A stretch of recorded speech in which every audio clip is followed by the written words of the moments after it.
Good evening, everyone. Thank you for being here. Welcome to the meeting of the El Centro City Council. At this time, we will have the city clerk call roll. Councilmember Gardenis. Present. Councilmember Jackson. Here. Councilmember Silva. Present. Mayor Pro Tem Garcia. Present. Mayor Villegas-Walker. Here. At this time, we will ask that Pastor Pete Mallinger, please, from Calvary Chapel, lead us in the Pledge of Allegiance, followed by an invocation by Pastor Chris Nunn from Christ Community Church.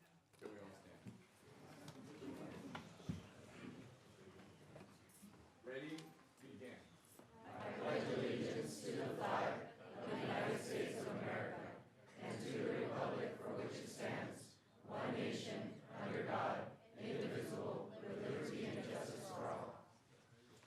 shall we pray together while we're standing? Let's pray. Father, we count it a privilege to be able to be here tonight, to congregate in this country where we have freedom and we have choice. And Lord, I just pray your blessing and your anointing over our gathering here tonight. I pray for special wisdom, your wisdom, for the council members who rule over us, that you would help them to make choices that will better the lives of the people here in this community. And Father, that you would help us all just to love you first and foremost with all of our hearts, but then to love our neighbor as ourselves. And Lord, I just pray your blessing, your spirit to be here, and your anointing over our time together tonight. In Jesus' name we pray. Amen. Thank you. Please be seated.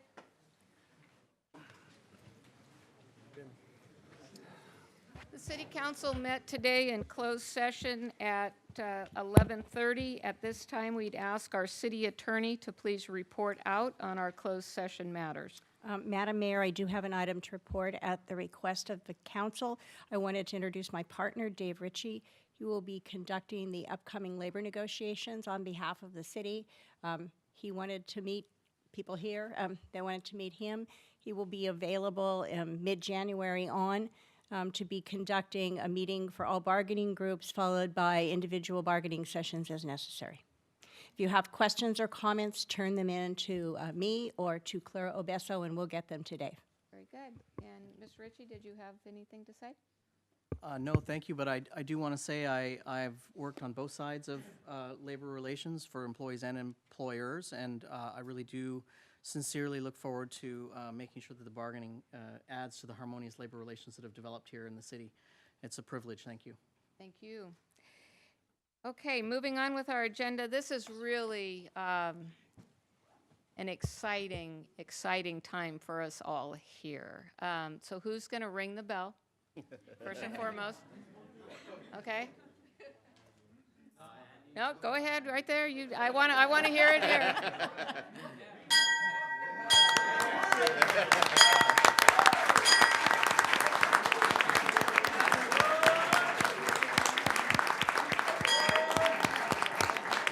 Okay, so was that just not an awesome sound to hear in the city of El Centro? And so we are here tonight to congratulate the Central Union High School football team for your outstanding 10-2 season, bringing the bell back to El Centro and making the CIF playoffs. Now, each of us have some comments we want to make, and then we're going to have a big photo opportunity here. 3 people on this side of the dais, I won't say who they are, have asked if there's a ladder for me. And there is. None of us thought that was funny, right? Now, I do have a question, though. I want somebody to fess up. When I was watching the parade on Saturday, it looked like towards the end of the parade, close to Buckland Park, somebody like did in the bell. Yeah? Yeah. Yeah. So actually, I didn't want to be the first person to ring it tonight. I wanted to make sure that we got that back in operating order. So my love of the Spartans goes way, way back. My mother-in-law, my husband, and both of my sons graduated from Centro Union High School. And I am so proud of all of the achievements on and off the field. Central Union High School District has what I consider to be the finest administration, set of teachers, and classified and certificated staff that anyone could ever ask for. So you are truly an inspiration to our community, and we thank you for making us so very proud of you, your program, your coaches, and in my mind, first and foremost, your parents. So thank you all very much for being here.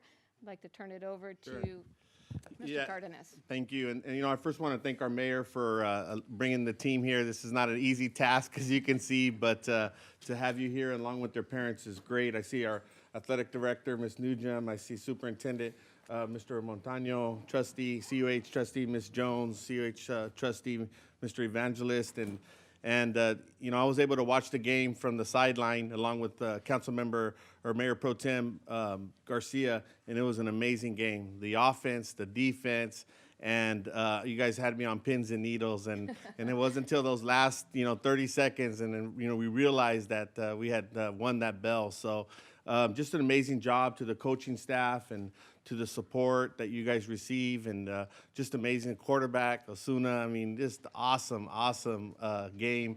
We are so proud of you guys, and we just want to just thank you guys for giving us an exciting season, and also encourage you to keep that bell where it belongs, and that's in the city of El Centro. Absolutely.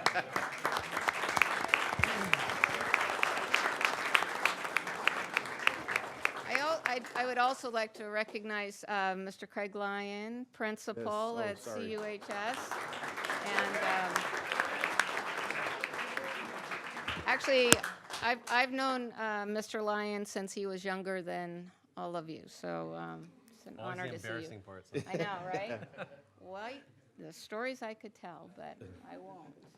Mr. Jackson. Yeah, I'm incredibly proud of you guys. Central High graduate. Although I didn't play football, I was in the Great Spartan Band with Mr. Jimmy Cannon and watched all 4 years of my high school career have the bell. And so I didn't know high school without the bell, and now you guys have that. You guys have that feeling of knowing what it feels like to have the bell. So very proud of you guys. Very proud of the parents that support. I know it's a lot of work and it's a lot of dedication, not only from the students and the athletics, but from the parents to support them and the school and after school and practice and all those things that go into it. And something you guys don't know is we have a quarterly League of Cities dinner where all the city councils go and have a dinner, and we have brag time. And so you have given us tremendous bragging rights. So the next time we see all the council members, which are all our friends from Brawley, we will definitely rub it in as much as possible because they have done it to us for several years. So we are very proud of you guys, and we are very happy that we can't wait. I know it's some of us January. can't wait, and I know that all these pictures that we're taking tonight are going to be text to all the council members in Brawley tonight, and so we will make sure that we take full advantage of the fact that you guys are here, and like I said, we're very proud of you guys. So congratulations. And, Madam Mayor, I forgot to mention just one quick thing. The mayor of Brawley, which is Sam Couchman, lost a bet to me, so he had to wear the Central Union bell shirt at the Brawley City Council meeting last week. So you guys made him wear that shirt. Well, first I'd like to say that, like the rest of my colleagues in the city, we're just very, very proud of your performance. It was great to watch you guys on the field. I did get the opportunity to watch the bell game on the sidelines, and man, that was exciting. Can't imagine how you guys felt on the field doing that. You guys put in a lot of work, a lot of hard work at practice, and clearly it showed on the field. And like I said, yes, it was just amazing to see, and hopefully we can keep it up and keep the bell home. I'd like to thank you all for your individual effort. It's difficult to play football in high school and handle your academics and make sure all your grades are up, and it's good that you guys take the commitment and do that. You guys get up early in the morning and practice when the weather's hot, practice when it's cold, and all because you love the game. So it's great to see. I know many of you have been doing this for a long time, and all this hard work didn't start overnight. It started at Pop Warner. It started at a young level. Some of you played flag, and you've been doing this the majority of your lives, and just it's wonderful to see you guys develop into grown men. and basically put it on the field. And I'd like to thank our new coach. If he could come up, maybe say a few words.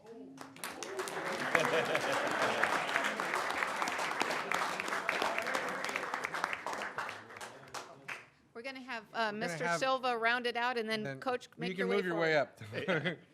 Thank you so much. And the only thing that I can add to the comments, which I agree with all of my colleagues, is as you rang the bell, I thought, man, I've been waiting for a long time to hear that sound. Yes. Before coming to the El Centro City Council, I was before coming to the El Centro City Council, I was a trustee for the Centro High School District, and I had a son that played football at Centro. So for 4 years, I attended every game, and I always wanted to hear that sound, and I never did because it was a different team at the time. So it's so rewarding. It's so nice to see that and to hear you guys how excited you are. And Coach, maybe you can answer the question for me is how many returning players you have for next year, and then hopefully let's keep that bell home where it belongs. Oh, we have 54 on the roster, 22 seniors, so we'll be returning 32 guys this upcoming year. Just us as a football team and at Central Union High School, we'd like to thank the City Council, the City of El Centro, for all their support.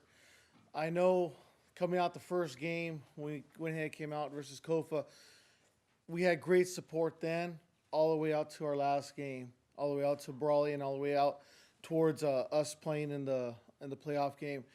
And it's a tribute to the City of El Centro and how much they care about Central Union High School. As I've told the kids, I said, you're playing for something bigger than yourself. And they don't understand. And now, as we've developed the tradition back again, they understand that a lot of people care about the football program, about how well they do on and off the field. And as they walk in here, they understand that. They understand that as their parents are here, as the city council acknowledges them, we would like to say thank you guys. Because without the city of El Centro, without the councilman, we wouldn't be where we're at today. It takes a buy-in of a city as well as the kids at Central Union High School. And that has been brought back. And I told the kids that now after 10-2 season, and as the seniors leave and graduate, I said, you set the bar high for the next class. So I told the juniors and sophomores, hey guys, the bar's been set, so we have to make sure that we're ready for next year as the bar has been set. But thank you guys for all your support. We very much appreciate you guys coming out on Friday nights, as well as the city of El Centro. We couldn't ask for the top-notch city in the United States to go and come out and play in front of on Friday nights. Thank you guys, and thank the city of El Centro. Thank so you, much. Coach.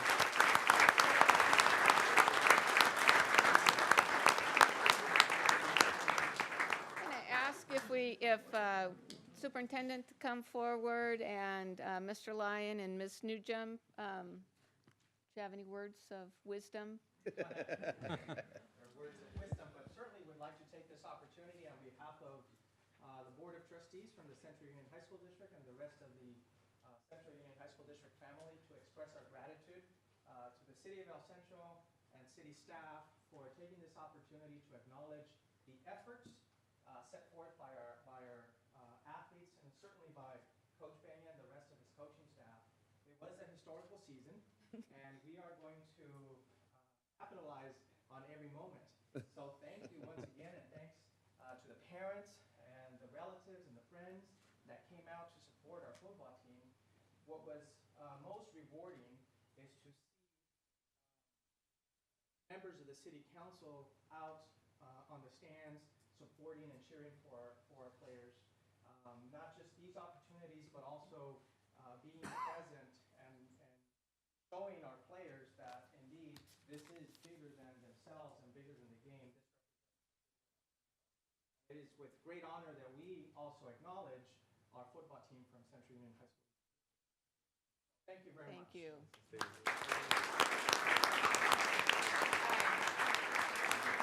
Okay, so this is going to be everybody's opportunity to come forward. Coach, if you could organize about half the team to be down here, half the team up here, and we're going to try to get a group photo. Seniors up top. All right. I like that. There's a ramp up and around, Maybe put the bell in the middle. and put the bell in the middle. Perfect.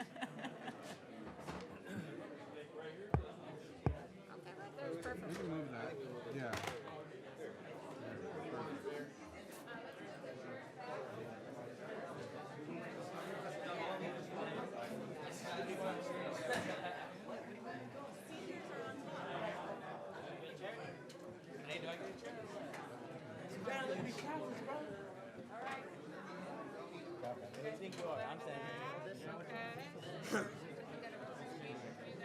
Oh yeah, go for it, man.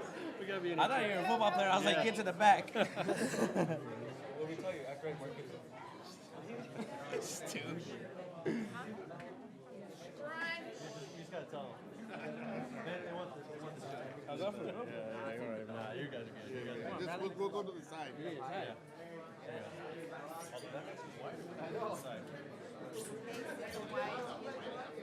Oh, there you go. Mike, you need to get in the picture. Come on, Mike. Prom pictures. Now we know what the ladder was for.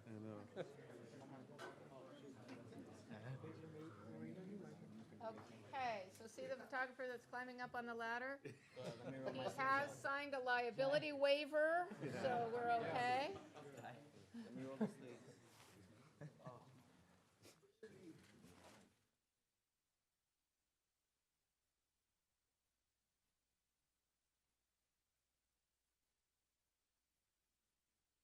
You guys are so famous.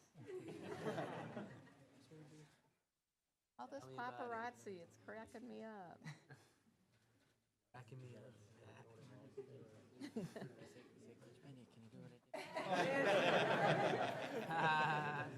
Hashtag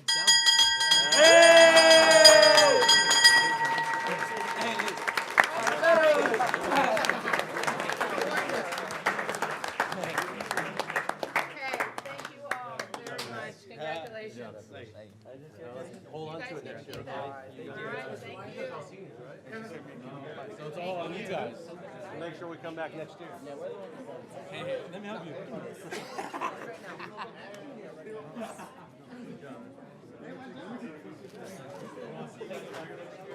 You guys juniors and sophomores? Juniors? So next year you guys can stand up here with the bell, right? Good job.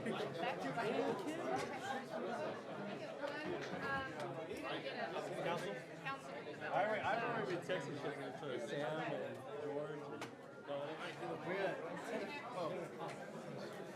Huh? I think you wore Sam. I saw a picture, but he wore it. Oh, do we get to do another one? yeah, we should do number one. Oh,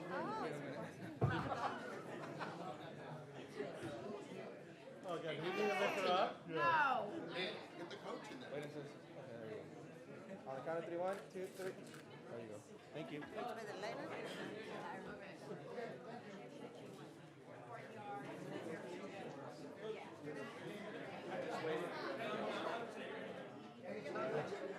Oh, of course. Here, Coach. Yeah, we need to mount as much as possible. Great, great. Yes.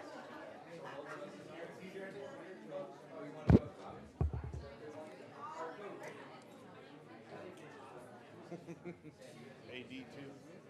Oh, perfect. Perfect. Okay, guys. All right, we're back in. Ready? We're back to number one. We're back to number one. Back to number one. Yeah. Give me a second. You're giving me rabbit ears. You're in big trouble.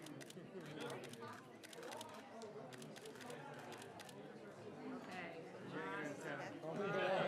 Get it, Mr. Valero? You have one horn. You got it? Or Mr. Valero didn't get it. Hold on. Hold on, Mr. Valero, Mr. Valero. Oh, wait. One more. Come on.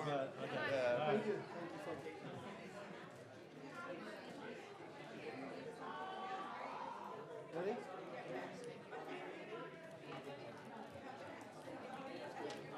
All right. All right, dude. Take it easy, man. Thanks. On the job. Thanks for your job. Coach, good job. Coach. And Excellent work, we man. expect to see you guys next. Keep that here. Good job. We're good. Thank you. That was awesome. Oh, we don't get to keep that for us?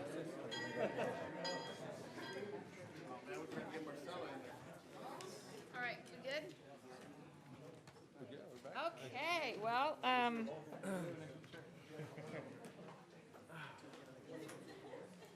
the hits just keep on coming. The next item on our agenda is the introduction of our new El Centro Police Department employees and chaplains. Oh, Chief Madueño, you're gonna make me cry. This is like your last council meeting. It is my last council meeting. Oh, Honorable Mayor, council members, good evening. So actually, a great night for me too. I'm Centro Union High School, class of 1980. Go Spartans. oh, yay. So I have introductions to make today. I have 5 new employees, and then we have some chaplains. The 5 new employees, unfortunately, one of them was ill, couldn't make it today. But I have 4 new employees. I'll introduce them, and I'm also pleased that on Monday I'm hiring another police officer, so we'll continue to add to our ranks. But we recently hired a new dispatcher, which is Victor Zamudio. If I can have Victor stand. Yay. What I'll do is I'll introduce the new employees, and then I'll step aside and let them say a few words about who they are, where they come from. Perfect. Our records clerk, who isn't present, is Blanca Buckner, who came from the finance department. And we have 3 new police officers. We have Manuel Mesa, Yay. 2 other officers, Victor Flores and Alejandra Hurtado. Now, officers Flores and Hurtado were hired several months ago. We sent them to the police academy. They recently graduated last month, so now they're into their training phase. Officer Mesa had put himself through, we hired him, so they're all starting their training right around the same time. And again, on Monday, I'll hire another police officer. But I'll start with Victor Zamudio, our newest dispatcher, then we'll go on to Officer Mesa, Officer Flores, and Officer Hurtado can introduce and say a little bit about themselves. So, Victor? Chief, thank you, sir. Good night to everyone. My name is Victor Zamudio. As Chief mentioned, it's a great opportunity and privilege to serve the city of El Centro as a dispatcher. I look forward to the opportunity and the responsibility that it carries with it. So thank you again for the opportunity. Thank you and Chief, to welcome. the command staff as well So tell us for a the little trust. bit about yourself. So I appreciate it. Tell us a little bit about yourself. Where are you from? My family's here from El Centro. My grandmother was raised here, so was my dad. I live in the city of Los Angeles. I've recently made the transition back, so it's a great opportunity, privilege to serve the community where my father and my grandmother grew up in. Awesome. Thank you. Thank you. Excellent.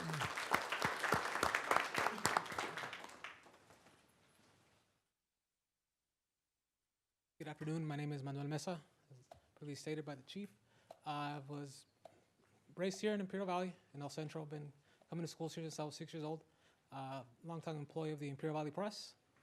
Oh, wow. And I just want to thank the city for the trust and this opportunity. Thank you so Very much. good. Thank you. Welcome.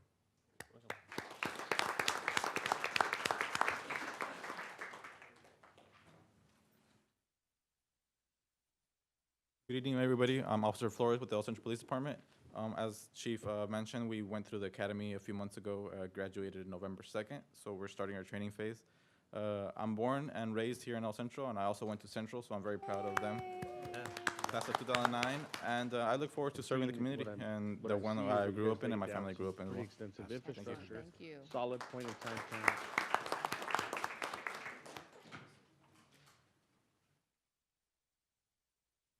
Good evening, City Council members and the citizens of El Centro. I'm Officer Hurtado. I've been hired with the El Centro Police Department in April. I just came back from the academy, and then I'm very humbled and very happy to be serving the community here in El Centro. A little bit about myself. I was born here in El Centro, as I just mentioned, and I graduated from Calipatria High School in 2009. I graduated out of college in 2013, and now I'm happy to be here and serve the community of El Centro. Thank you for the opportunity. Excellent. Welcome.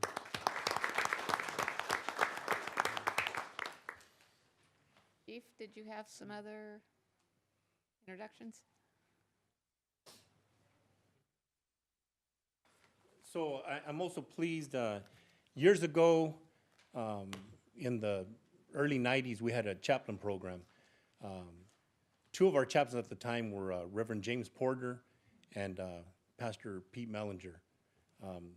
The program kind of went away for, I'm not really sure what reason, but we had a strategic planning session when I first took over, and there was interest in revitalizing that. And Commander Aaron Rio and Officer James Thompson took the lead on that, reached out to religious leaders. We identified 4 men that were willing to serve as chaplains. I have 3 here today. We had a welcome ceremony earlier today to introduce them to our employees. The 4th one that wasn't able to make it tonight is Father Romeo Velos from St. Mary's and Our Lady. He had a prior engagement at 6 o'clock. But I have 3 new chaplains I want to introduce today. The first, I'll start with Pastor Pete Mallinger, who the last time he served as a chaplain was wearing our tan uniforms. He's back in, we have him back in blue. We have Pastor Chris Nunn. Like I mentioned earlier to our employees, I worked with Chris's dad, Steve, who was a sergeant with our agency. Also worked with 2 of his uncles at the El Centro Police Department, Gordon Johnson and Shannon Fox. And then we have Pastor Walter Colas. So those are our 4 chaplains, again, 3 of them present. I got to present them with their badge in place of the rank, the title, it says chaplain. And so we made it clear to our employees that they're there for our employees to reach out to them confidentially, to seek guidance and support. We can also use it for our citizens. Hopefully we'll never have an event like when we went to the murder-suicide, but they would come in handy at that. And they've committed themselves to being there for us. We appreciate it. So if I can have our pastor chaplains please stand up. Actually, if we can start with Pastor Mallinger and then Pastor Nunn, Pastor Close to come in and say a few words, sir.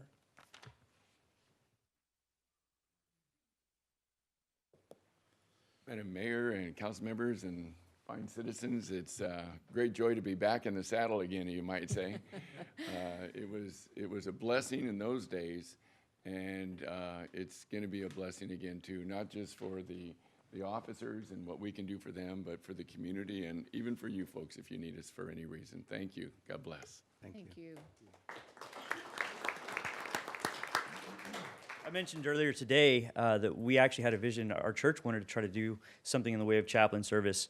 And we had training, actually, where we brought down a chaplain from San Diego. His name is Mickey Stonier. And then the earthquake hit of 2010. And so everything got put on hold because we needed to build a church. And so we're grateful now to have the opportunity 7 years later, after that earthquake hit, to be able to serve the community in this capacity. And we really believe that these men and women are putting themselves on the front line, servicing our community.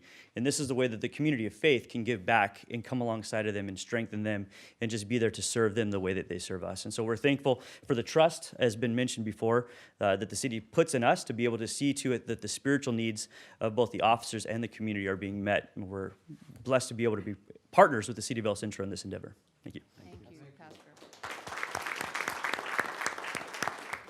So yeah, we're thrilled to get the chaplaincy program going. I told the police department it just feels good to be on this side of the badge.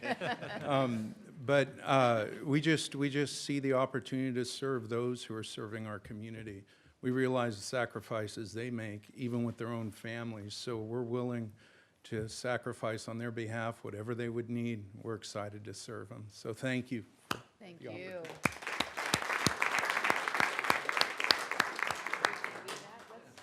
We're going to have a few comments, and then we'd like to have our picture taken with the God Squad.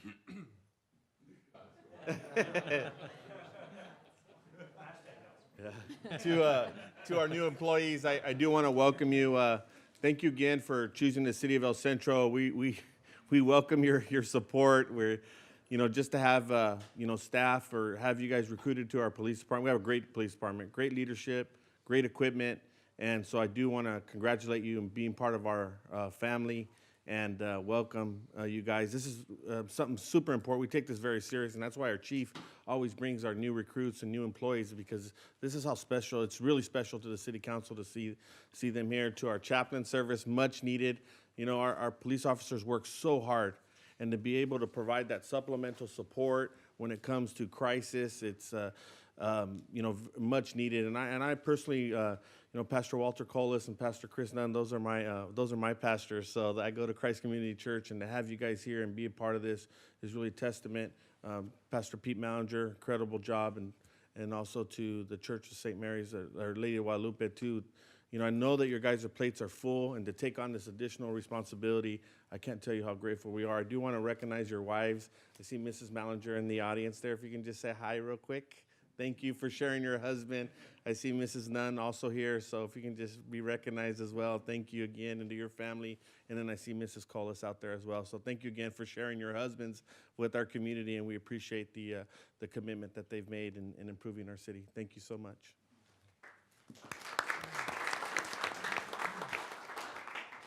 First, welcome to our new officers and our dispatcher.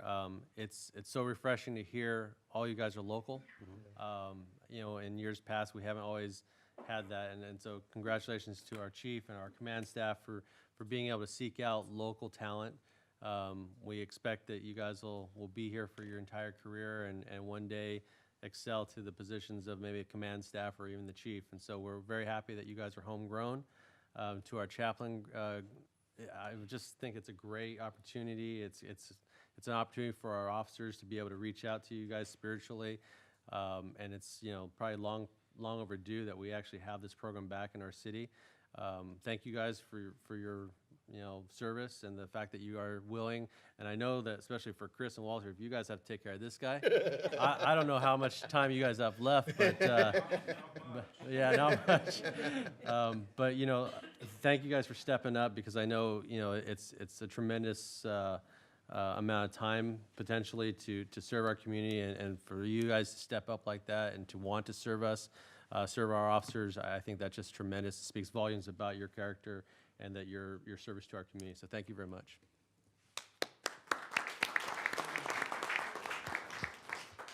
Just briefly, I'd like to say to our new police officers and dispatch, welcome to the family. You know, El Centro is a city that really prides itself on having the best police department in the valley, and we believe that we do, and it shows in the work ethic of the officers, and it's wonderful that you joined our team and that you're all local. So it'll be great to watch your careers, and we hope you have a great career in the department. As far as the chaplain program, it's great to see something like that in our police department. Being a police officer is difficult. Long hours, difficult situations, and it's great that now they have the chaplain program to act as a support group if there's ever any crisis, whether it be personal or professional. So especially if also to have that available for our citizens. A lot of times, you know, someone just needs to talk to somebody. So it's great to have you guys there, and look forward to seeing what you can do there. Thank you.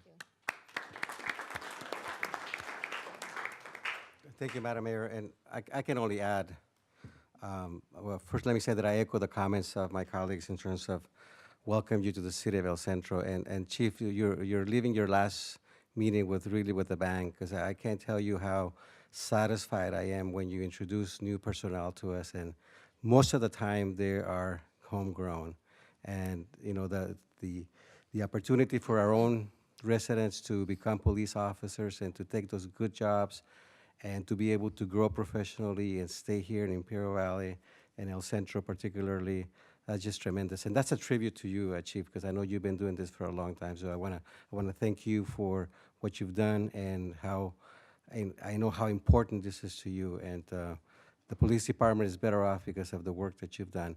And to all of you guys, again, welcome.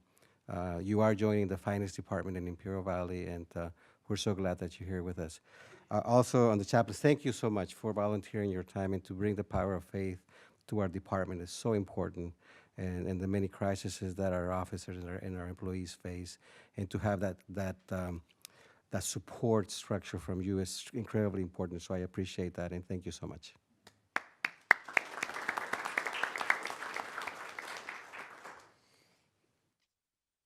An incredible department starts with leadership at the top. And Eddie, or Chief Medueño, I promised myself I'd get through this meeting without crying. I'm not sure that I'm going to be able to do it, but you're going to be missed. You have been a game changer with regard to this department, and your leadership speaks volumes as to what a tremendous, tremendous group of men and women you've brought together under your leadership. We also have an outstanding command staff. I'm going to talk for a couple of minutes about Officer Thompson. Did a ride-along with Officer Thompson. And I have never seen somebody move so fast, jumping out of a car. And there was this, can I talk about the little incident with the young man who was getting the crud beat out of him by his probably now ex-girlfriend is what I'm is what I'm thinking. But you know, I'm just yapping away with Officer Thompson. Next thing I know, we're like coming to a screech at the side of the road, and he's like up and out of the car, and he's got these two kids, and I'm like, holy Moses! I mean, just like in a flash of an eye. So that's just to tell you, you've got some outstanding role models already within the department. In fact, I think, were you on duty that night when we were out tooling around, right? Yeah, and we had the crazy guy over at Rite Aid. And that all brings me around to a couple of things. One, we've got an amazing chief. We've got an amazing department with just tremendous talent. But we do need that additional encouragement, that grace, that support from our chaplain staff. And I could not be happier that we're here tonight to celebrate the fact that we've reestablished the program. And Chief Madueño, we thank you for that. My dad, as probably just about everybody knows, my dad was a police officer. And so I understand what that stress is like, not only for the officer, but for the family. And this time of year, it's always a little difficult for me.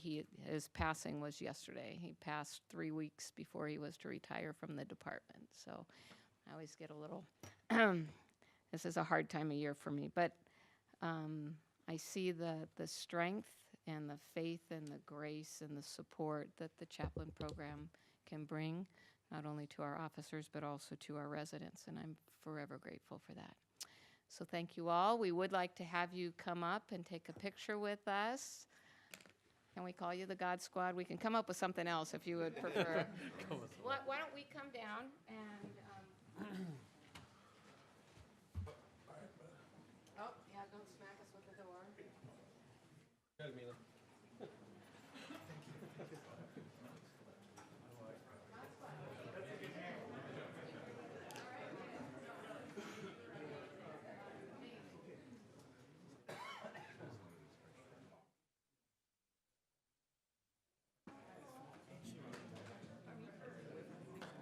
Yeah.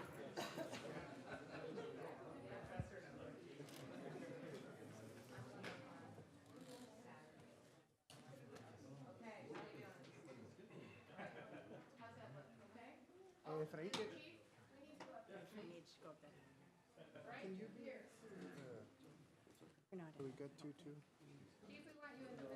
I can move. I think we're okay.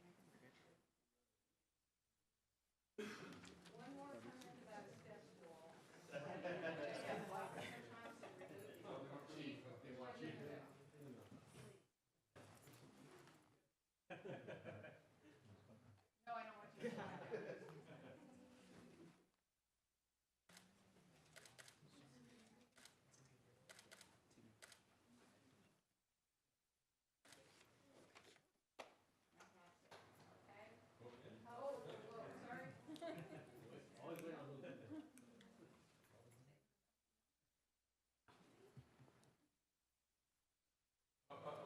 Where's your selfie?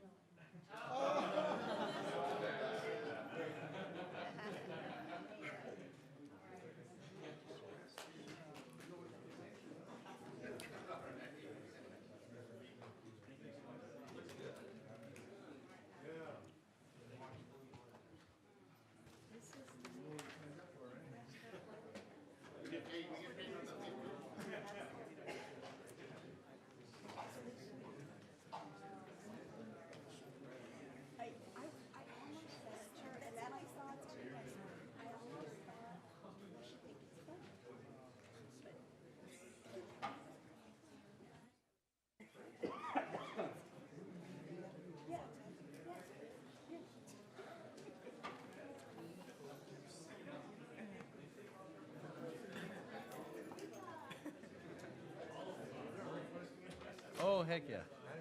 Why do you want my picture? I texted a bunch of the pictures to Donnie and Sam and George. Oh, yeah. At least tag us on everything? I'm doing it right now.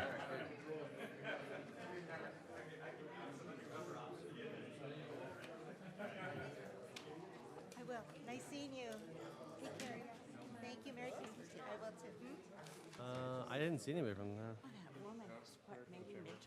I think, real quick, I would like to recognize our HR department and the fine work that they do. Terry, I know that we've asked a lot of you with regard to recruitment, and really appreciate your efforts paying off. Thank you. Yes. Okay, El Centro Chamber, anyone here from the chamber? If not, we'll just make up a whole bunch of stuff about, no, I'm just kidding. All righty, we'll move on then. We have a consent agenda, items 4 through 9. Anybody want to pull anything? Nope, okay. City clerk will go ahead and take the entire consent calendar 4 through 9. Okay, consent calendar is moved, items 4 through 9, 5-0. Moving on then to item number 10, which is a request for code enforcement funding in the amount of $15,000 to abate abandoned properties citywide. Ms. Villacana.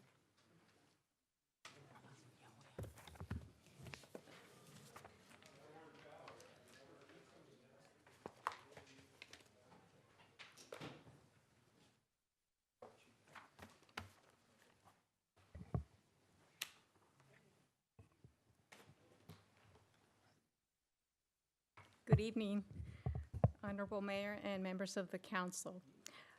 I'm here before you just to give you an update on our code enforcement program, but also request funding to continue the abatement of some serious, challenging properties that we're working with, and I'll go through it right now.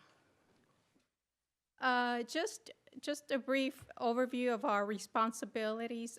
We're responsible for enforcing the municipal code and ordinances of the city of El Centro.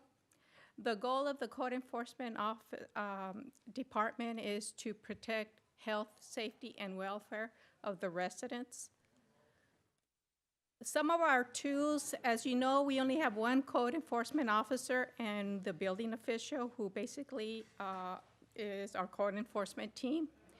And some of the tools that we have are, we can issue administrative citations, criminal citations, and provide civil enforcement through nuisance proceedings. Both the building official and the code enforcement officer are authorized to issue criminal citations. Now, what are some of the common code enforcement cases that we deal with every day? And I want to mention also that Ms. Ana Garcia is here. She's out in the field every day, and she can answer questions, technical questions regarding properties and projects. So some of the complaints, the common complaints we received almost daily, obviously property maintenance. There's many property owners who basically their yards, and this is nothing, this is a property maintenance case, but we have worse cases. Then we also get complaints about unsecured vacant buildings, either commercial or residential buildings, where if the building is not secure, you have people entering and vagrants or just entering the property without authorization. Other complaints, of course, graffiti, vandalism, and also you may be surprised, we get a lot of complaints about cars parked and unimproved surfaces. Okay.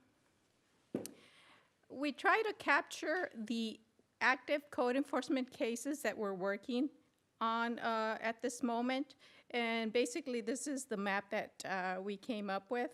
As you can see, a lot of the cases are property maintenance, overgrown and dead vegetation.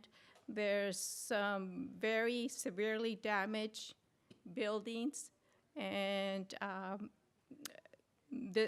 as you can see, most of the overgrown and dead vegetation are vacant lots, properties.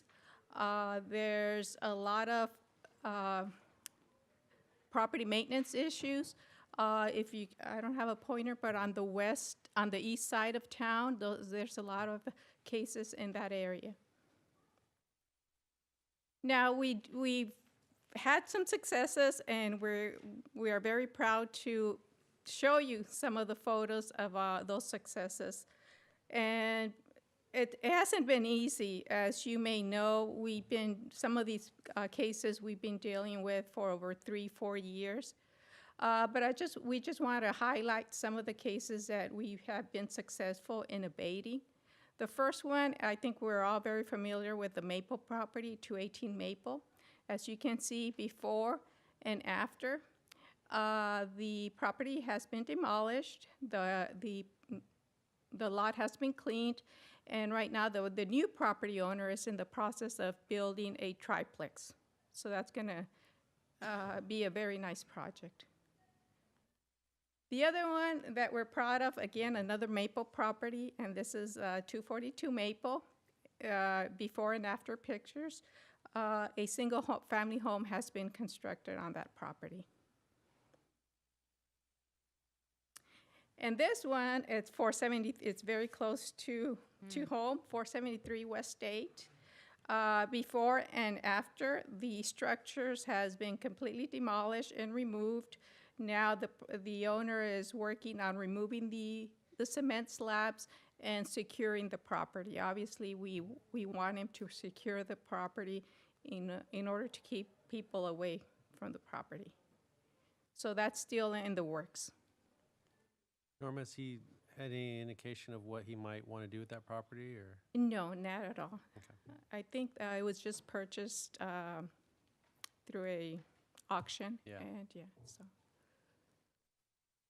Now, as you recall, we had a meeting with the downtown merchants back in June or July. It was kind of hot.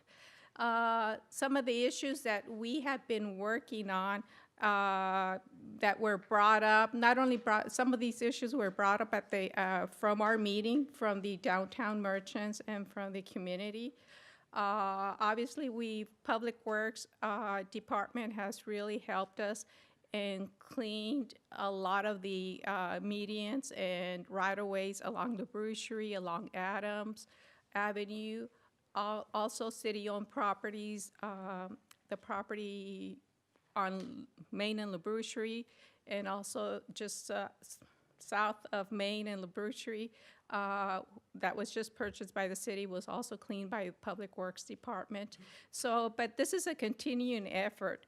We also get a lot of calls about alleys that need to be cleaned.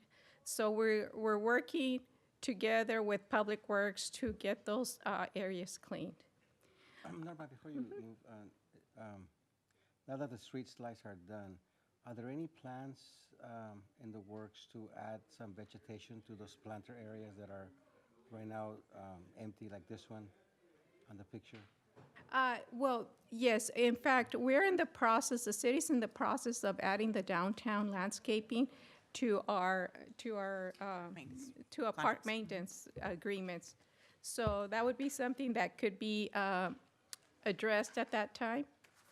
Because right now the maintenance is being done by city crew, which is the resources are very limited. So if we add it on to the park maintenance contracts that we have, we could add vegetation and.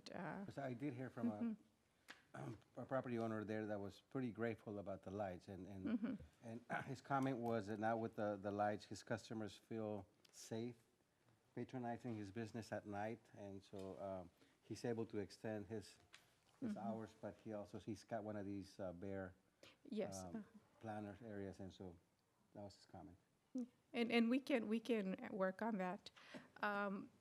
City crew also has done the cleanup and pruning and the landscaping. There was a lot of dead vegetation that has been removed and cleaned. Also, an additional trash pickup day has been added to the downtown area.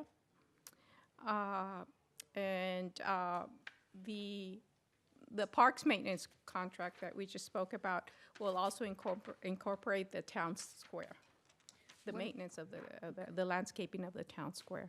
When will that modified contract come back to us? Do we have January, or do we know? We plan on sending out the bid proposal for that in January. Okay. I do want to thank Public Works for getting the new signage back up downtown and for getting the Christmas decorations up. We were looking to talk a little bit about the wires and whether or not we're going to keep them extended across Main Street and State Street, or I think it would look nicer if we could eliminate some of that, but we need to kind of talk through what we're going to do about the Christmas decorations. The additional trash pickup day, it's one of the things I noticed when I was out with Officer Thompson is there's a lot of areas of town over on Adams and some other places that the trash dumpsters are The just containers. absolutely overflowing, and it doesn't help to have people going through them with great regularity. So do we cite property owners if they're not getting their dumpsters dumped often enough? I know it's not necessarily their stuff that's getting put into them, but there is a whole lot of stuff that's coming out that is just a mess. Yeah, we issue warning letters, and the problem with that is, like some of the dumpsters that are along the alleys on Main Street, it's kind of like a free-for-all, and no one takes responsibility for them. But if it's a private, if a dumpster is within a private property, yes, we can make the owner responsible. It'd be nice to maybe send somebody down Adams Avenue in particular, Okay. the alleys. Some of those motels along there seem to have a bigger issue, and I'm sure that maybe the officers could give us some additional locations to look at. Certainly. Yeah, and we ask that if you see alleys, I mean, we always get those complaints about alleys needed to be cleaned up. Just, file a complaint or, through MyGov, or come in and talk to us and we can follow through. Okay. Norma, one thing that I think it came up during when we did the downtown walk is that some of the businesses on Main Street don't have trash cans, don't have dumpsters. And can we look at, I know other cities have ordinances that tie business license to the necessity of having a trash receptacle for their trash, because some of these businesses on Main Street that don't have a dumpster that's assigned to them, Right. either they're dumping in other people's dumpsters or they're just dumping next to a dumpster. I think that attributes to some of the trash. And then also maybe making it somewhat mandatory to either enclose or to lock, which would maybe alleviate some of the trash diving, dumpster diving that some of the homeless are doing for cans or food or whatever they're doing, because they tend to make a mess and they don't clean up after themselves. So Okay. if maybe we can look at those two items, and I don't know if it's coming up, I don't think it is, but I know I've brought this up, and I'll take this opportunity to do that again, is I'm still a firm believer that we have to look at a color code ordinance for the city. And as we see some businesses that take the liberty of painting their buildings lime green and purple and orange, and it just doesn't do anything for the beautification efforts that I think the mayor is trying to move forward. We've got to get a grip of some of these businesses that for some reason they think that's a good thing, when in my opinion, and I think the opinion of most business owners I've talked to, detracts from the business Right. community when you have That's that. So if maybe we can look at something like that okay. and bring it to the Community Services Commission, task force, and maybe that's something that Cheryl and I can work on to see if we can bring something forward to the council for implementation and approval. Sure, no problem. Thank you. So I didn't know this number. So do I imply from Mr. Jackson's comment that businesses are not required to have a dumpster of their own that's tied to the property? There's no way, right now, there's no way of enforcing it. Some of the business, like the small shops in the downtown, basically the complaints we get is that they go to the nearest dumpster, somebody else is paying for that dumpster, and they dump But there. they're not required to have one? They should be required, but there's, it's not like with the residential, when you hook up to your water, obviously you get also the CR&R dumpsters. With commercial, it's not, it's something that we can look at. I'm not very familiar with the water department and how they handle the dumpsters, but that's something we could look at. Yeah, I'd like to bring that back as well, because Okay. I think that every business should have their own trash container. Or if not every business, certainly every, maybe a collection of businesses, if there's several small shops but they But they are all all pay housed their- within the Yeah. same building, Yeah. then, If they want to do a co-op or something like that Yeah. amongst themselves, that's fine, but I'll make a note. And also moving on, we all know, there's additional lighting on Main and State Streets. Other code enforcement efforts that we've hope to accomplish by the end of the year is we're working diligently with Data Ticket. They're going to be the third-party processing to collect fees, handle public inquiries, and provide reporting to city staff. We're hoping to get online by January 2nd, 2018. and how do we think that will help us be more effective? I'll defer that to. Data Ticket processes citations. So when a citation is written now, many people just ignore it. The Okay. city doesn't enforce it. For a portion of the citation fine amount, they enforce it through a variety of means. One, they do not lien the property. Your contract provides they won't without council consent, but they use a variety of other collection methods. Okay. So it puts teeth in it, and it disassociates it from staff and the council. And when we talk about handling public inquiries, those will be public inquiries related to their ticket? Yes. Yes. They give you a ticket book, and rather than have payment to the city, there's payment to them. They hold an account for the city. If someone appeals the citation, they handle the appeal. And then each month or quarter, I don't remember which it is, the fine revenues are remitted to the city absent their fee, which is a relatively low percentage. Yeah. And Norma, do they have Spanish service? Yes, They do? yes, they do. Okay. In fact, they handle Indios, I think the city of Indio. One of the things we were going to ask them to do is also process the false alarm claims. Are we going to do that? I think that Mr. Martell from the police department has been in touch with them about that. And we get a report back on whether or not that's going to be included in their services. We may need to revisit that so people are reminded how many times, is it 3 false alarms within a period of not- time? And I'm not sure. I believe that the police department, I believe that Ruben has been working on that, and he has a pending ordinance revision, and I know that he does need to either renew or replace his contract for false alarm processing. Okay.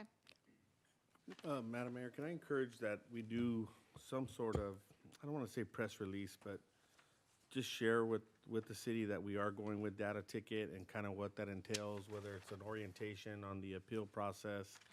I'm just trying to anticipate any potential kickback or just questions that the city are, it appears that we've set some precedents in the past where we've not enforced this, and now we're kind of turning the light switch on, and now we're going to enforce it, which I fully support.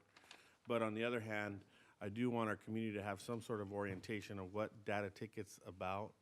And actually, again, very excited about the enhancement, but I do hope that we can over-communicate what we're trying to do, along with your vision of beautifying our city and holding property owners responsible for keeping their areas clean.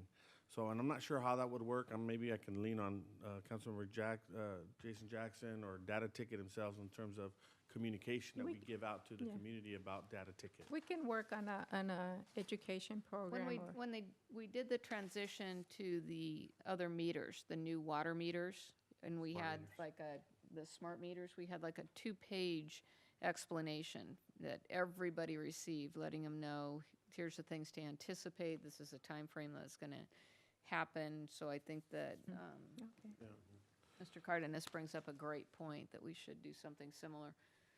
I would encourage maybe Mayor Pro Tem, don't want to load up your plate, but I mean, this is clearly an element I think the chamber needs to be aware of as well. And I don't know if you could maybe share that with them or even bring staff to the next chamber meeting, letting them know that that data ticket's coming, and it's coming with some teeth.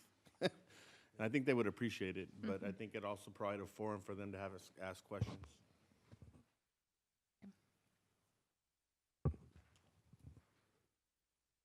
Now, other One is other amazing. success stories is former Coronado Inn Hotel along Adams. As you can see, the new owner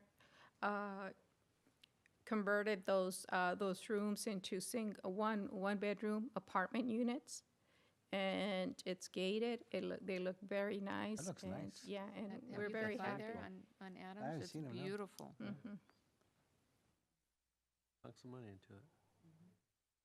Now, those were our success stories. Now we're going to go through our Oh, worst good news before the stories. bad news. Okay, and these are the projects, the code enforcement cases that are on our priority list right now. And one of the reasons that we're asking for funding is because some of these properties would qualify to go through a summary abatement, where the city basically does the abatement and liens the property. And this is one of the reasons we're asking for funding. Are both of 429 Wensley, yes. That's our worst, that's a really bad case. So we're working, that's most likely will be a summary abatement case. Unfortunately, the property owner just recently passed away, so now we're gonna be, we're still gonna move forward though. Then 660 West Vine, this is a property that we keep getting, police department gets a lot of calls on this property where people are entering, and so this is another one. Then we have 875 Glenwood. This is just overgrown, major overgrown vegetation, a fire hazard, it needs to be secure. The property, you can't even see the home in the back, but there is a home in the back that needs to be secured. So, That house empty, I guess? yes, it's empty. That's Chuck Fisher's, if you take Glenwood all the way south, it actually, where Plank Road Park's gonna be, Yeah. to the west, you'll see that house. Huh. Strange. Chuck Fisher's Yeah, it's grandmother's very house. close to the Renaissance homes right Yeah. there. Oh, wow. Yeah. So who, is there a current owner or? Yes, and the current owner is Mr. Carson, who is the developer for Courtyard Villas. Really? So, Approved all of his permits?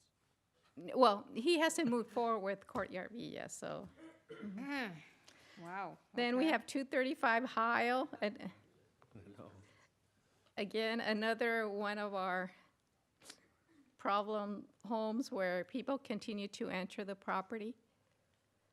Then we have 196 West State. This is the old Elks Lodge on State Street.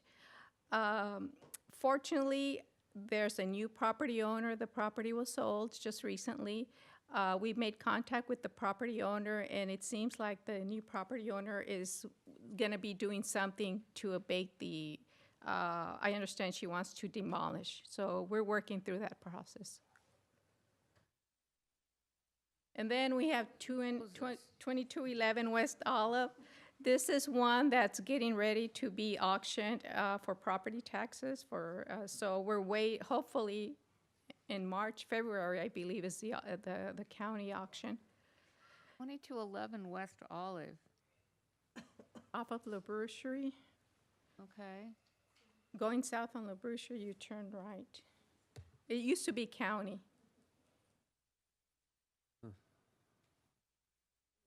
And then we have 1015 South 3rd Street. This is another one that the property owner a few years ago went ahead, it was a code enforcement case, went ahead and cleaned up the property. Now it's getting back to the same condition. So we're working with the city attorney, maybe summary abatement or. Did that become like a neighborhood dump? Yeah, well, yes.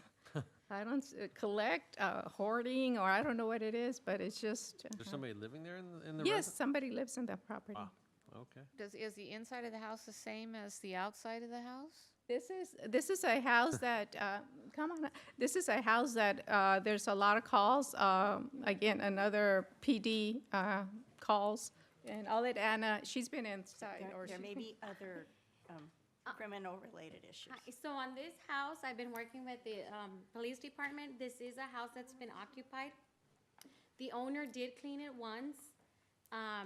It's not only, she's not only a hoarder, she also houses, Transients and drug users. yes. We have a photograph that looks just like that, but there's 20 drug users living, sitting, all in the backyard. Yes, So, and this was as recent last week. last week, yes. How old's the owner? She's maybe in, what, 50? I don't even think that old. No. Late 40s? Do we think she has mental health issues? No. Maybe a drug abuse problem. No. Right, so we assess.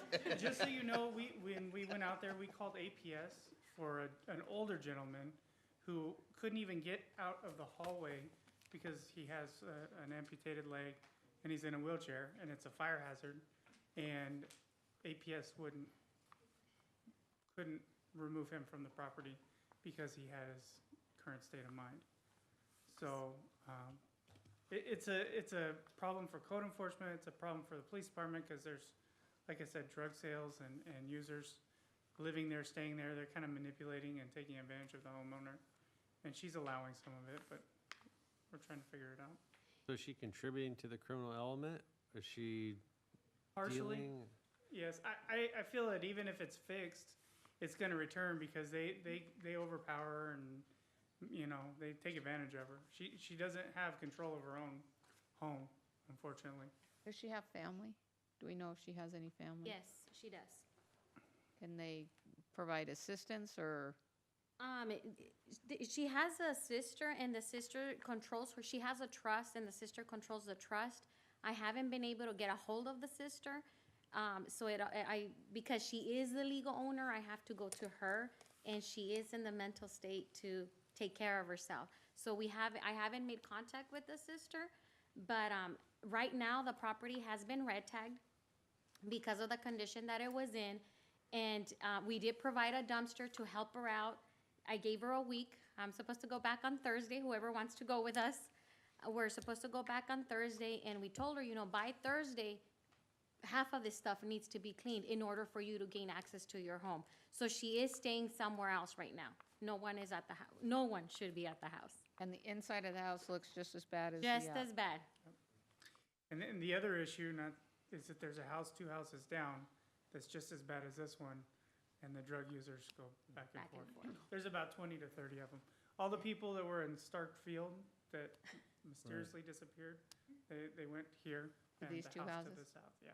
Madam Mayor, can I have I want to just kind of see this through here for a minute, if I may, if I can have a couple minutes.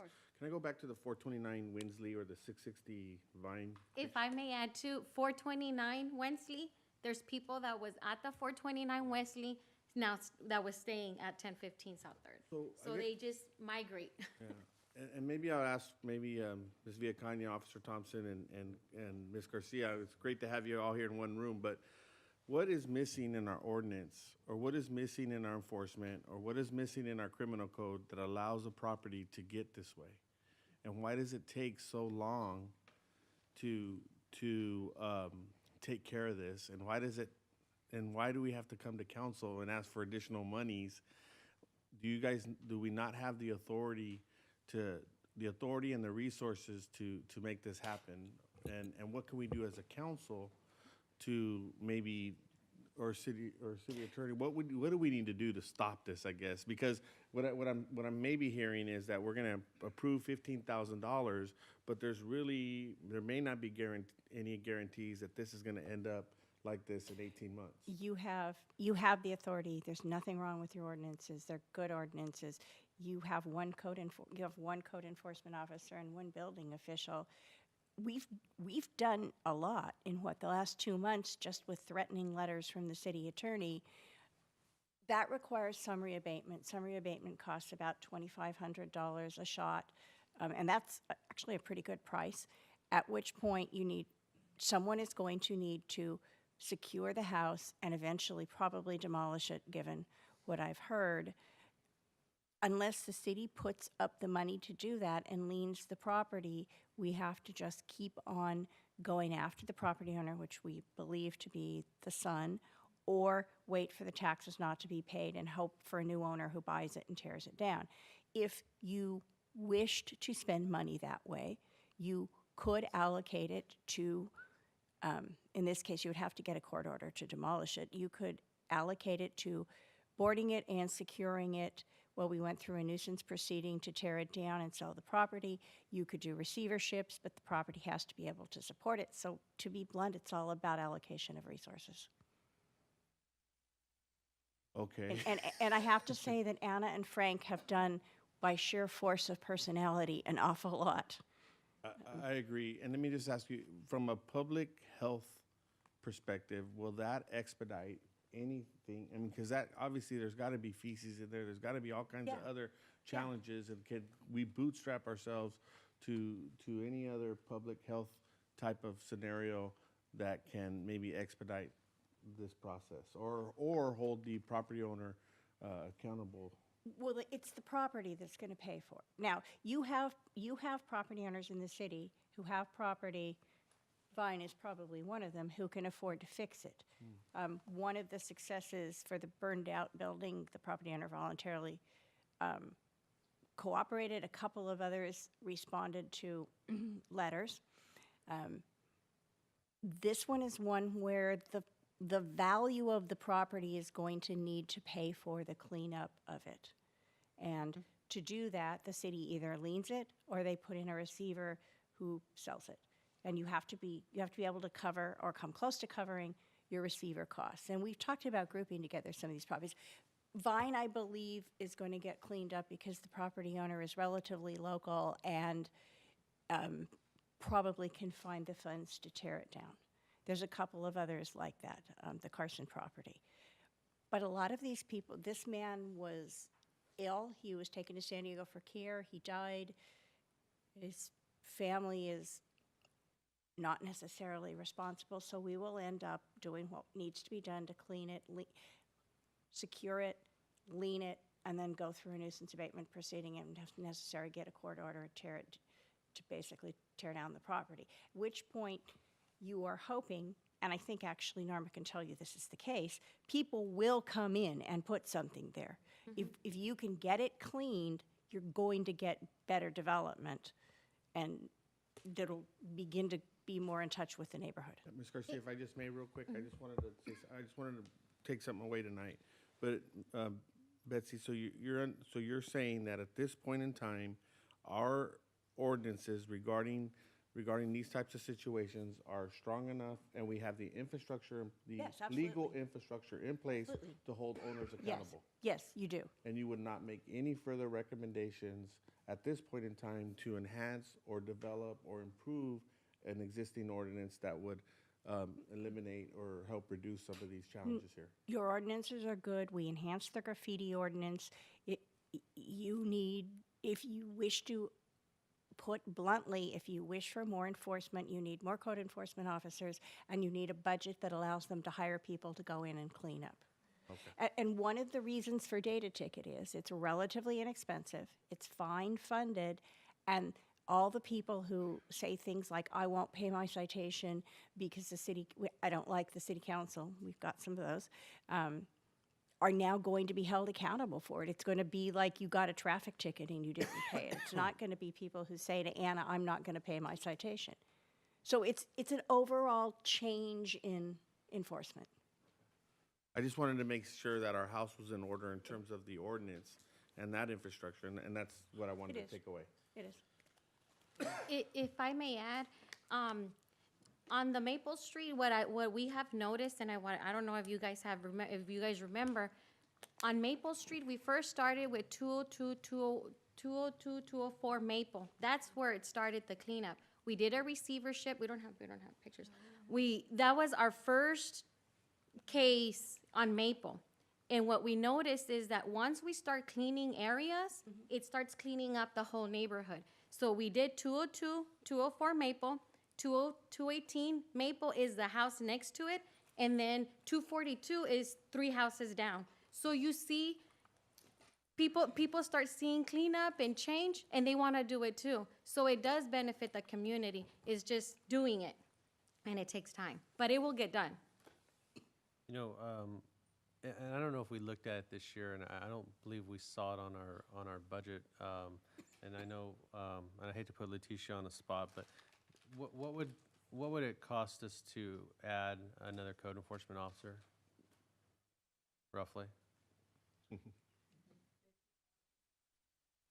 'Cause, you know, in hearing Mr. Cardenas speak, and I think we're all, this is an emphasis for the mayor this year, is trying to beautify the city, and we continue to put Band-Aids on these big gaping, sores, and they're just not. We've got to give our staff some more resources if we're really going to, go after this. I think we've been very fortunate that we've developed a relationship with the City of Indio, and they've taken Anna and Frank, and they've actually trained them, and they've spent time up in Indio, and they've given all the resources, including Betsy, to be able to get all the ordinances in place and to best practices and such. But, I think, Betsy hits it right on the head. It's really about allocation of resources. And we've got one code enforcement, we've got one building inspector, and we have a city that has had these issues for the last 20, 30 years, and that we really haven't truly addressed them. And we're just, we're just barely, getting to the tip of the iceberg. And I know our budget constraints, but, if we're really going to make an effort to try to do this, and I think that going to the data ticket and being able to start recouping, because we've never recouped any of the fines, and it was really, we discovered when during my mayorship that it was basically a voluntary system. We fined people, and if they wanted to pay the ticket, they did, and if they didn't, there was no repercussions. And we've kind of tightened that up over the last 2 years, and I'm very happy with the data ticket program, and I think that we're going to start seeing some return on investment. And we got to put that back in.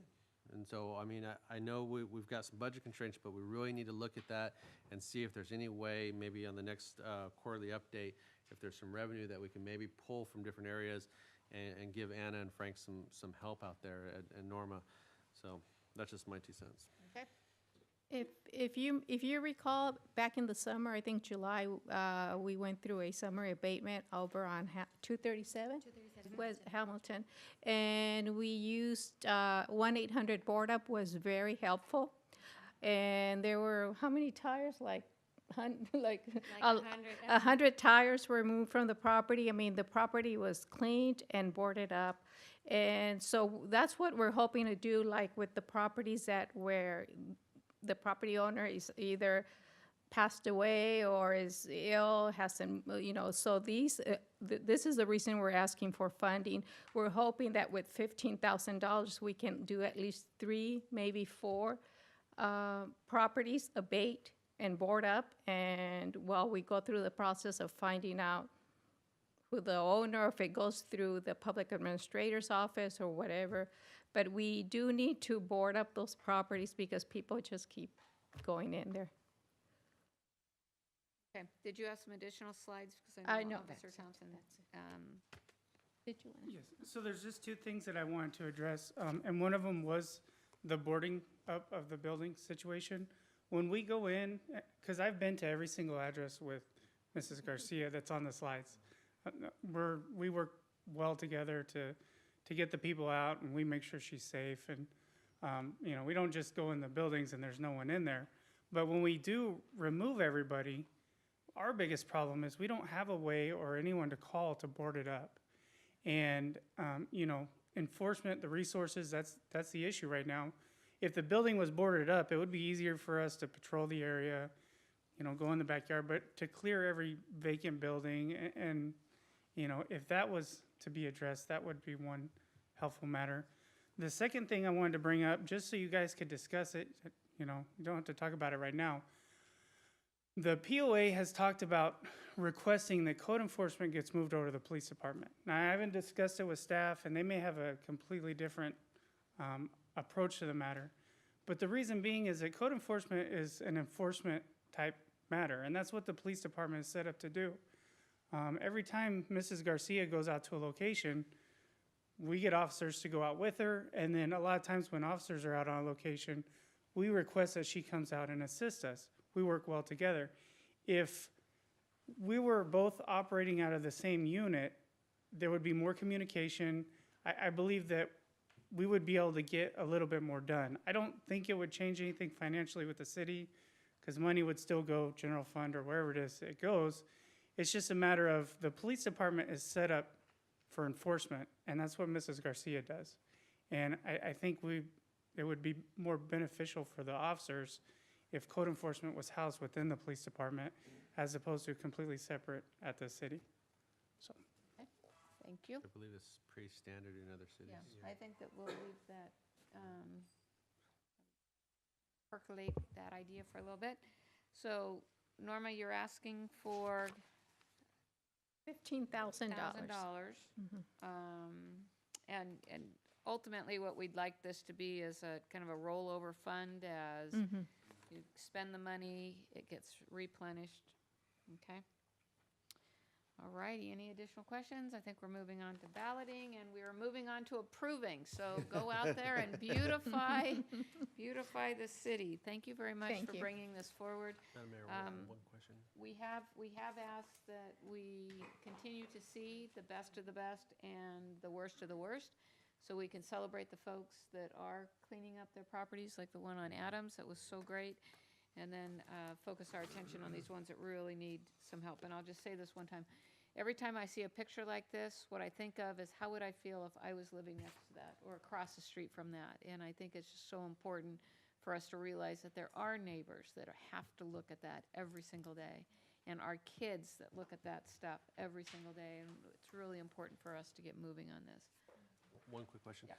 When will we get our first reporting back from data ticket as far as revenue brought in?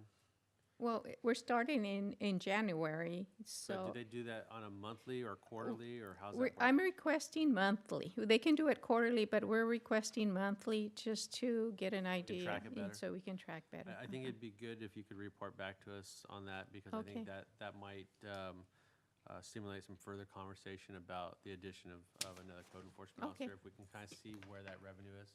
Yes. And the council may hear about it from citizens before you hear That's from okay. Norma. They should clean up their stuff before we have to get Yeah, involved. Norma, what's your direct phone number? Okay, thank you very much. We're moving on now to item number 11, which is our discussion about purchase of property for widening of LaBercherie. 724. Oh, yeah, here we go. Good Ready? evening, Go. Honorable Mayor and council members. I'm happy to say that this is the last property that we have to purchase, or portion of to purchase, so we can move forward with the LaBercherie Avenue widening project. As you know, the city has been working for now a number of years on trying to get this area improved. This is the LaBercherie Avenue between basically Adams and Orange Avenue. This is an area where it bottlenecks, and the road is in very deteriorated condition. Part of the delay in the project, obviously, is the procurement of the right-of-way. Some from yards had to be acquired to be able to widen the road, as well as two properties had to be acquired in their entirety. We have worked with the Admiral Living Trust and George Admiral. He's through our consultant Overland Pacific and Cutler, and have come up to an acceptable offer of $140,000 for a portion of his front yards to make room for the road improvements. We have seen the appraisal, and it's fair, and we are recommending approval of the amount. Just to give you perspective of where the site is located, the site is it's composed of two properties, 501 West Olive, as well as 1871 LaBercherie Avenue, and this is between Olive and Orange on the west side of LaBercherie. As you can see from the south side, barely, you can see that LaBercherie is wider just south of Orange, and this is a property that we're purchasing to be able to widen LaBercherie to the west in that area. Is the build-out 4 lanes with a middle lane or no? Correct. So Okay. 2 lane north, 2 lane south, a median for turn lanes. Everything goes to Main Street. The whole intersection of Main Street and LaBercherie gets modernized. Same 2 lanes north and south, as well as left and right turn lanes. Curb, sidewalks, Curb, gutter, gutters, sidewalks, everything. street lighting, storm drain system. What's the timeline? We're, well, let me get to that Oop, slide. There okay, we go. sorry. There we go. So today you're approving the purchase of the last property. On January 23rd, I think that's our next council meeting, if that's correct. It's 15th? 16th. So I got the date wrong, but the next, the second meeting in January, we're gonna come back and for approval of the plans and spec for the La Brucia Avenue property. We'll advertise after that point with a construction award of March 20th for expected construction award on March 20th, and hopefully we'll be done by the end of the year. This is tentative. Once we go out there and start demolishing, it'll get interesting.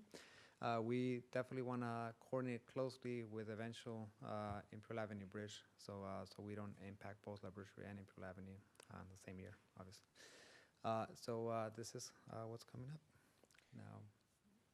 Funding is going to come from where?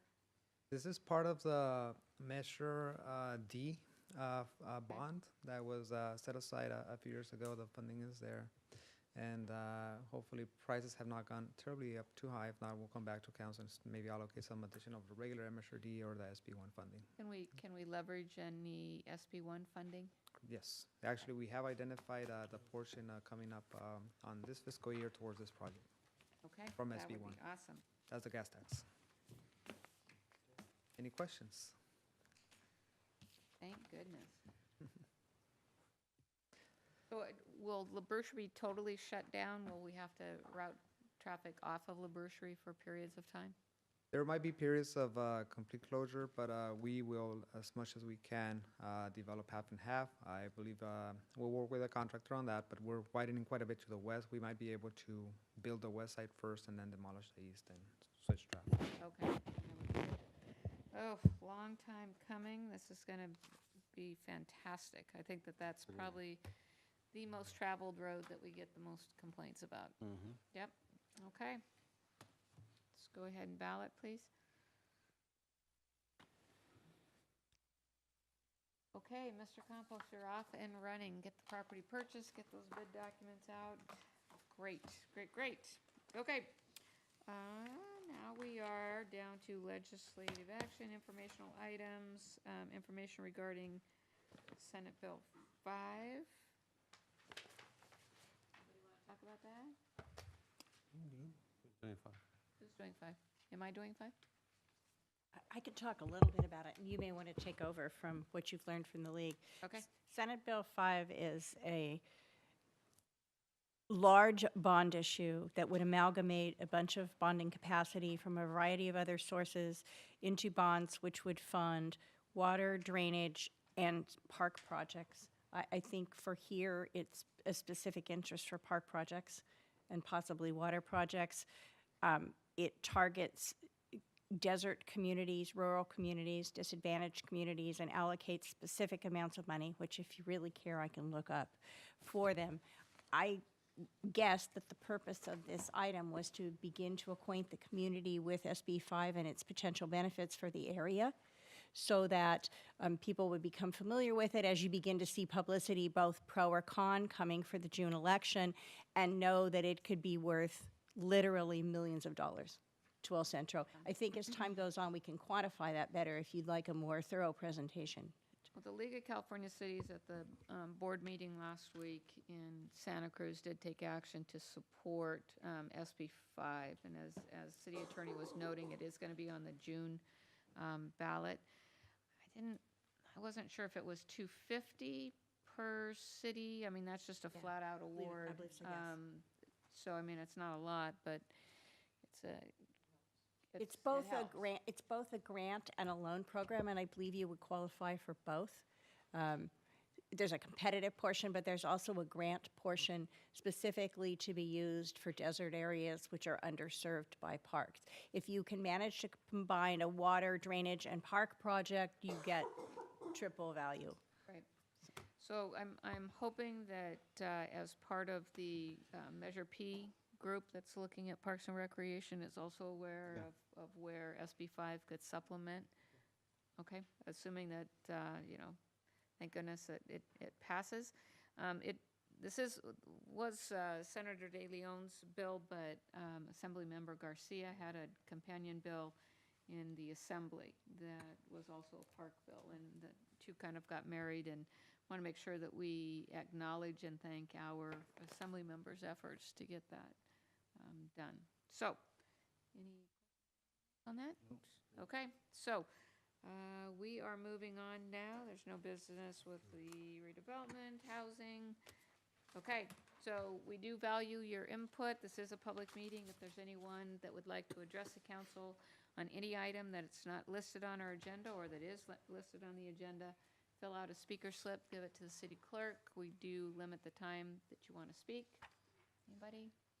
Nope. Okay. We're going to close up then with task force reports and mayor and council member reports. Who would like to start? I'll go ahead and start real quick. Okay. You want to do the Finance Authority after your reports? All right, just real briefly, obviously attended the tree lighting. We missed you, Mayor, but Mayor Pro Tem did Back in San Jose. yeah, Mayor Pro Tem did an excellent job along with Councilmember Jackson, staff. Thank you again, Marcelo and everyone in Parks Recs, PAC, staff. Probably over 1,000 gifts were given out. And I think the attendance to the tree lighting probably doubled this year, and I think a lot had to do with the weather. But just a great signature event. And I also want to thank Dr. Alfredo Negrete and Monica Negrete for emceeing the event. They did really, really well, along with the Christmas parade as well. Thanks again for arranging the floats. Liz, if you're still here, I don't see Liz, but thanks again for putting us on the float. ICTC was able to represent on behalf of our mayor, and I do have a copy of the new lease that ICTC signed. They are now at 1503 North Imperial. We did approve a 1-year contract with 2-year options in it, and so I was able to represent you there, Madam Mayor, and approve this, and there'll be some additional discussions that they'll be following up with, but I'm not sure if you have a copy of the lease agreement, but there it is. The signage is up. It looks Yeah, fantastic. yeah. What building is that? It's, One immediately to the north of where they were. Oh, okay. They essentially walked across the driveway. Yep. And then last thing, I really enjoyed the newsletter. A lot of great things, a lot of upcoming birthdays. Want to wish a belated birthday to Miss Diane Cadwell. Sorry I missed it, but happy birthday. And we also have Miss Herbert's birthday coming up, along with Councilmember, oh my gosh, Silva's birthday. Yeah, Councilmember Silva's birthday coming up as well. I made the newsletter? Yeah, you're in the newsletter, but so a lot of December birthdays to staff. Thank you again for those that put the newsletter out. Really good stuff. So we read your stuff, and thank you for sharing it. Okay, very good. Mr. Jackson? Yeah, just real quickly, the Christmas tree lighting was, I think, the only thing I attended as far as our events this last 2 weeks. Good attendance. Thank you to staff, as Mr. Carter said. I was there, as well as Mr. Cardenas, to give a little crash course training to our Mayor Pro Tem on how to light the tree, and so that was good. But no, I think it was, the weather was great, and the entertainment was good, and I think it's a great event for the city of El Centro. I'll let you go ahead and talk about the task force committee, because I missed most of that. So that's all I have. Like my colleague said, I had the wonderful opportunity of attending the tree lighting. I was expecting a epic Clark Griswold moment, but So were we. I did have some difficulty raising the aluminum covers on the light switch, but yes, it was just a normal light switch, but the tree did turn on, and there were lots of people there. We had wonderful weather. I remember last year it was very, very cold. I'm glad it skipped that weekend. We actually had mild weather, and it brought out all the children. It definitely lengthened the event. There were lots of people there enjoying all the time there. We had a lot of great sponsors that really came out and donated bicycles and lots of toys. There were lots of kids lined up. Everybody was happy to meet Santa, including my colleague, Mr. Cardenas, who had to jump in front of line and take the first picture with Santa. Yeah. Despite all the children there waiting. Yeah. But no, we did take a wonderful picture with Santa, and it was just great to see the community out there. It was lots of fun. And again, yes, Dr. Negrete and his wife, Monica. They did a great job basically announcing everything, and they just, kept it going. The bands from all the local schools were wonderful. The orchestras were great. It was really a very nice event, and yes, it has gotten bigger every single year. So definitely my appreciation to staff for making it all come together. And it definitely took a lot of effort, and there was all hands on deck. There were people there that had been there since very early in the day, and they were there till late in the evening to make sure everything went off without a hitch, and it did. It was another great event. And the wonderful part about it is they put in so much work and then have to go right back at it the next day because we have the parade. Yeah. And showing up for the parade is something you have to do early and get everybody ready, and we had 100 and I believe 32 entries this year. So that it was a very, very large parade, and had the opportunity to be in that as well, along with my colleagues, and we had a great time there as well, and it just wonderful for our city and the community. We had a great, people were waiting out there since very, very early in the morning, and they had, it's a family tradition. You see generations of families sitting there watching the parade, and I can recognize people from the same spots that they pick every year. It's wonderful to see. It was just a wonderful experience. I'd also like to remind people that the Imperial Valley Film Commission is going to be having the premiere of Star Wars on the 14th. So I believe there are still tickets available. So they're going to have it set up at Cinemark with refreshments and a raffle. They're going to give away stuff. And so if anybody wants to not have to wait in line from early in the morning, you should probably buy a ticket from the Film Commission because we get to line up and go in through the back because they have their own reserved theaters. But that should be a good event and a very well-attended event. Mr. Silva. No report other than to say that at the last council meeting, Mayor Pro Tem Garcia and I mentioned that our review and recommendations for Parks and Recreation were ready to be submitted to council. Then we had initially tentatively talked about discussing them today, but I guess the plan has changed. So now we're going to have a dedicated meeting coming up to discuss all of the recommendations for Measure P. So I'll just pick up on that note.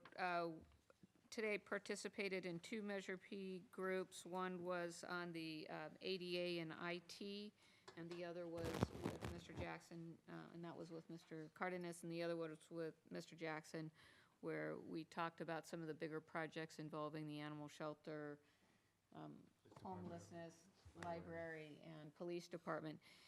Mr. Jackson had suggestion, and I think it's an excellent one, that instead of carving out a portion of a city council meeting, that we have it all dedicated to Measure P projects and establishing our priorities.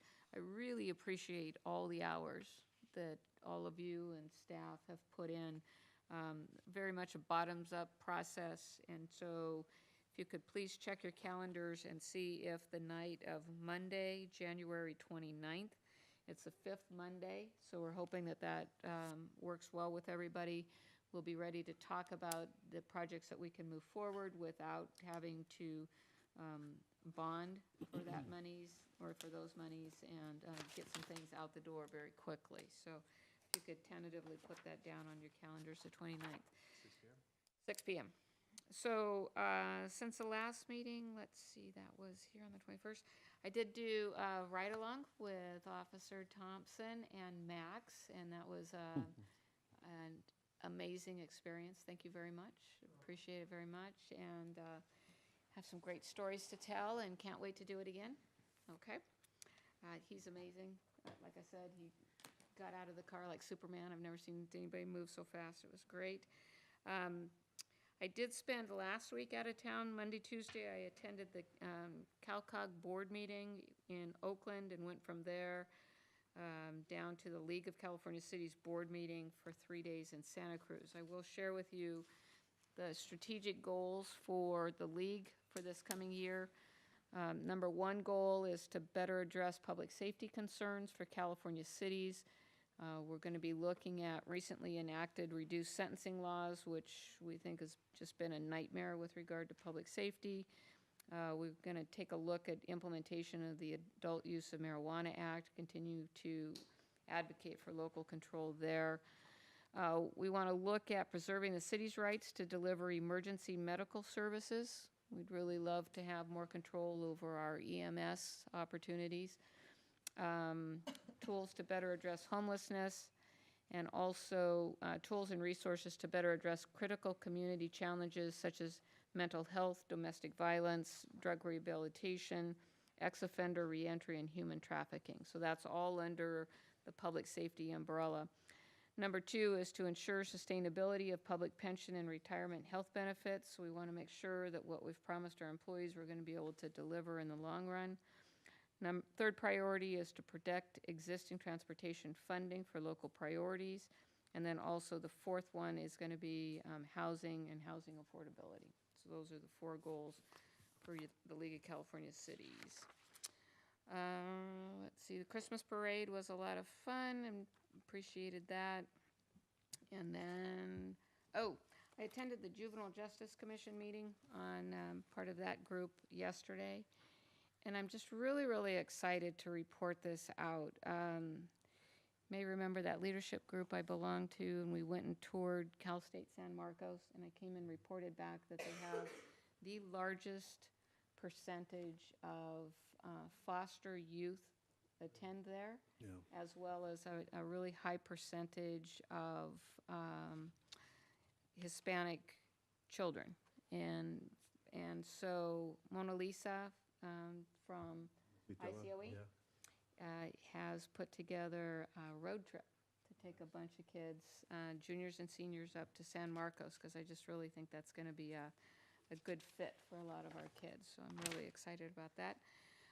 I do want to, again, recognize Chief Madueño, your last evening council meeting with all of us, and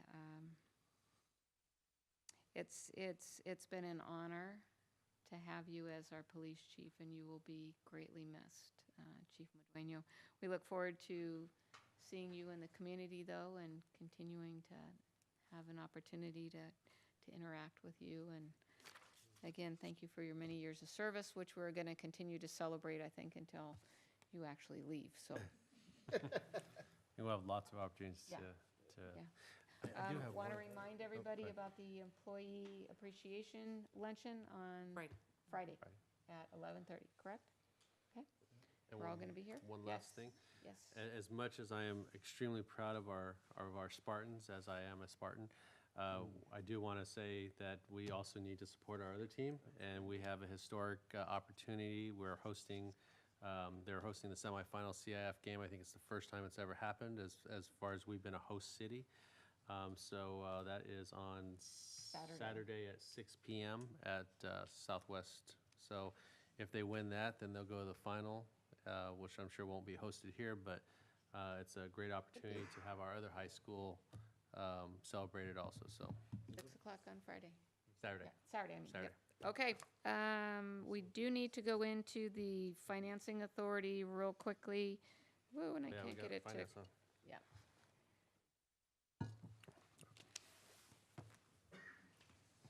We do have a consent agenda on the financing authority, if you could ballot.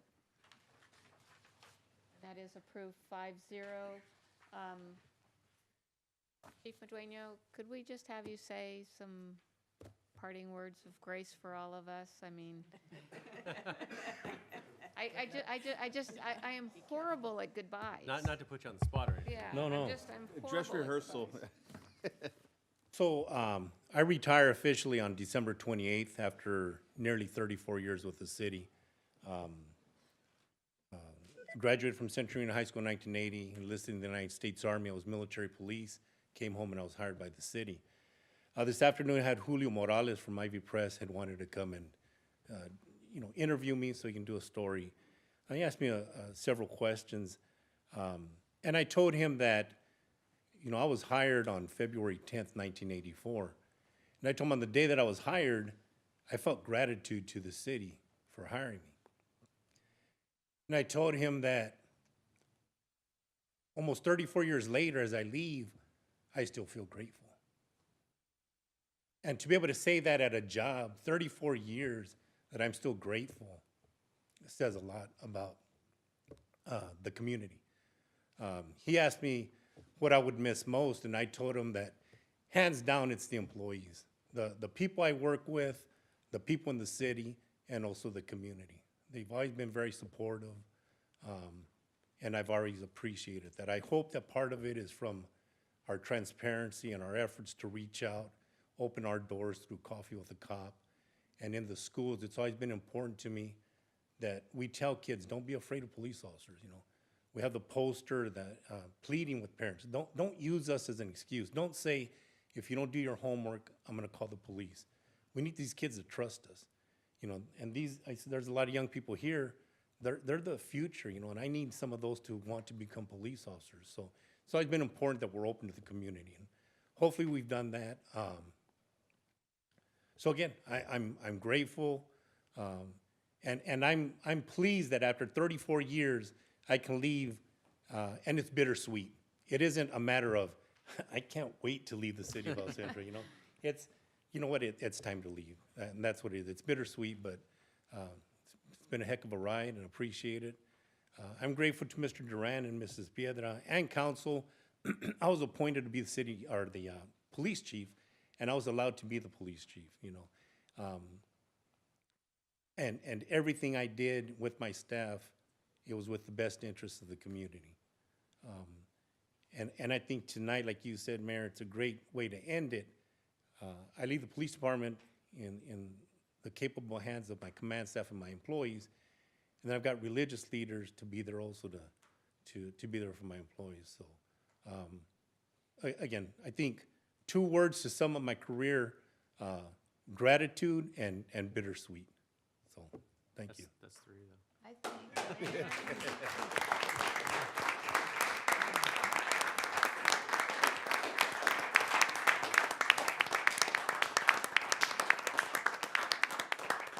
And with that, I would like to wish you all a very, very Merry Christmas and a Happy New Year. And